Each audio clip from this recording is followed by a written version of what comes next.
سب سے پہلی بات تو یہ ہے کہ اللہ رب العزت کے پیارے محبوب صلی اللہ علیہ وآلہ وسلم کی جو معراج اور سیر میں جو چیزیں آپ نے دیکھی، یعنی جن کا آپ نے مشاہدہ فرمایا، ان میں ہمارے لیے بڑی عبرت ہے۔ یہ کسی کہانی نہیں ہے بلکہ عبرت ہے، وہ بھی انشاءاللہ بیان کی جائے گی۔ اور سائنسی حوالے سے میں ایک بات آپ کو سمجھا کے پھر اپنی گفتگو آگے بڑھاؤں گا کہ اللہ تبارک و تعالیٰ نے ہمارے نبی کو یہ جو معجزہ معراج عطا فرمایا، میں نے پہلے جمعے میں بھی معجزے کی تعریف کی تھی کہ معجزہ اس کو کہتے ہیں جو انسانی عقل میں نہیں آتا، انسانی عقل میں نہیں آتا، انسان اس کو سمجھنے سے قاصر ہے۔ اب انسان سمجھنے سے قاصر ہے کہ کیسے آسمانوں کے دروازے کھولے اور کیسے نبی پاک سات آسمان عبور فرما کے لا مقام پہ پہنچے، یہ انسانی عقل تک ہے، نہیں سمجھ سکتی۔ تو یہ جو معجزہ معراج ہے، یہ ایسا کمال کا معجزہ ہے جو تاریخ انسانیت میں بلکہ کائنات بننے کے بعد کسی اور ہستی کو یہ معجزہ عطا نہیں کیا ہے، نہ یہ شان کسی اور کو عطا کی ہے۔ جو سائنسی حوالے سے میں بات کر رہا ہوں کہ اس وقت جب یہ واقعہ ہوا تھا، اس وقت تو کچھ سائنس نے ترقی نہیں کی، ٹیکنالوجی نہیں تھی، علم کے جدید ذرائع نہیں تھے۔ انسان نے بعد میں اڑنا شروع کیا، انسان نے ابھی تھوڑی صدی، ایک صدی پہلے چاند پہ انسان نے قدم رکھا، انسان فضاؤں میں اڑ رہا ہے، یہ تھوڑے عرصے پہلے کی بات ہے۔ سب سے تیز رفتار جو ہے، سب سے تیز وہ روشنی کی رفتار ہے، جس کی رفتار 1,80,000 یعنی 1,80,000 میل اور 3 لاکھ کلومیٹر فی سیکنڈ کی رفتار ہے۔ آسمان پہ سورج چمک رہا ہے، کتنی مسافت ہے، اور زمین پہ روشنی پہنچ رہی ہے۔ یہ روشنی کی جو رفتار ہے آسمان سے زمین تک آتے ہوئے، یہ 1,80,000 میل فی سیکنڈ یا 3 لاکھ کلومیٹر فی سیکنڈ اس کی رفتار ہے۔ اور انسان نے جتنی بھی ترقی کر لی ہے، جہاز کتنی تیزی سے اڑتا ہے، آواز کدھر پہنچ جاتی ہے۔ اب میں ادھر بول رہا ہوں، آواز کہاں جا رہی ہے؟ مائک کے ذریعے، سپیکر کے ذریعے۔ انسان نے جتنی بھی ترقی کر لی ہے، لیکن ابھی تک وہ روشنی جتنی رفتار کسی چیز کی پیدا نہیں کر سکا۔ بات سمجھ نہیں ہے، جتنی بھی انسان ترقی کر چکا آج کے دور پہ 1400 سال تک، روشنی پھر بھی ادھر ہی اللہ کی بنائی ہوئی ہے نا رفتار، کسی بندے نے نہیں بنائی، اس رفتار تک کوئی چیز بھی انسان نہیں بنا سکا۔ لیکن 1450 سال پہلے جب پیارے محمد صلی اللہ علیہ وسلم کو معراج کرائی گئی، اور معراج کے لیے جس براق کا انتخاب کیا گیا، جس سواری کا انتخاب کیا گیا، اس سواری کی جو رفتار اور تیزی تھی وہ حدیث میں اس طرح آتی ہے کہ جہاں براق کی نظر پڑتی تھی وہاں پہ پہلا اس کا قدم پڑتا تھا، وہاں اس پہ پہلا قدم پڑتا تھا۔ تو انسان آج تک کتنی بھی ترقی کر رہا ہے، نہ اس جیسی سواری تیار کر سکا، جہاز بنا لیا لیکن براق کتنا تیز ہے، روشنی کی رفتار سے بھی تیز۔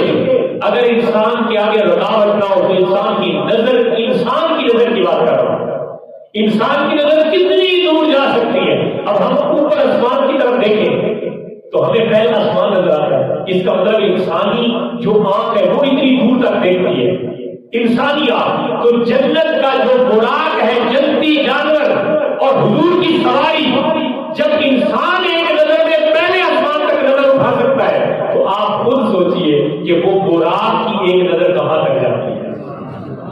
اتنی تیز رفتار سواری پہ اور اتنی تیز رفتار براق پہ جب امام الانبیاء صاحب حق و سرا تمہارے ہمارے لجپال کریم آقا جب سوار ہوئے نا، اور آپ سوار ہو کے اب جا رہے ہیں، تو سب سے پہلے حضرت موسیٰ علیہ السلام کی قبر کے پاس سے گزرے. حضرت انس فرماتے ہیں حضور علیہ السلام نے ارشاد فرمایا مررت بقبر موسیٰ فاذا هو قائم يصلي في قبره.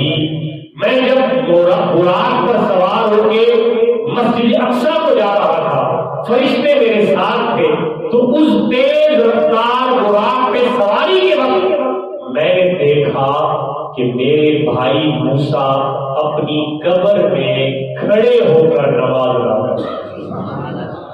سبحان اللہ, کیا کہنے, اتنی تیز رفتار سواری اور اوپر حضور سوار ہے, اور جس کی قبر کے پاس سے گزرے یہ بھی پتہ لگ گیا کہ یہ قبر کس کی ہے.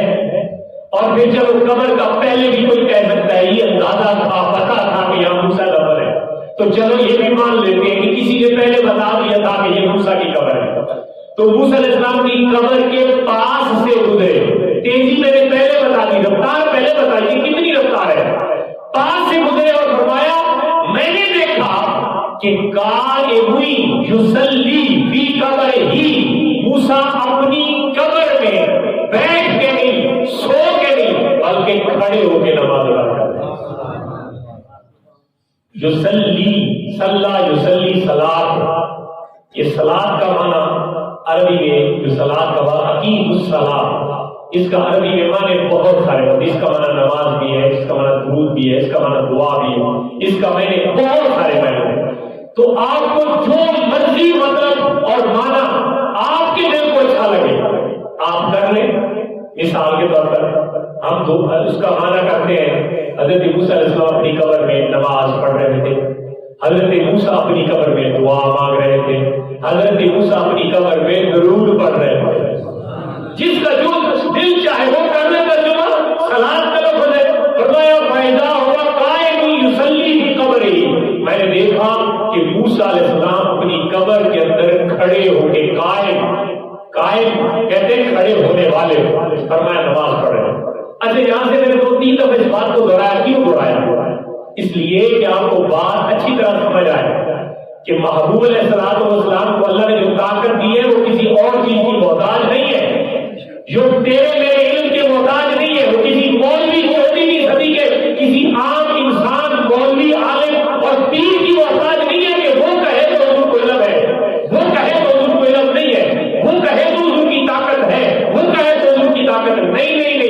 فرمایا کہ اللہ نے طاقت دی ہے اتنے تیز رفتار سواری پہ سوار ہو کے گزر کے, جو پتہ یہ دیکھ لے کہ قبر کے اندر کیا ہو رہا ہے, قبر کے اندر والے کی حالت کیا ہے, اور پھر وہ پڑھ کیا رہے, اسے بہت اور علم کس کو کہتے ہیں.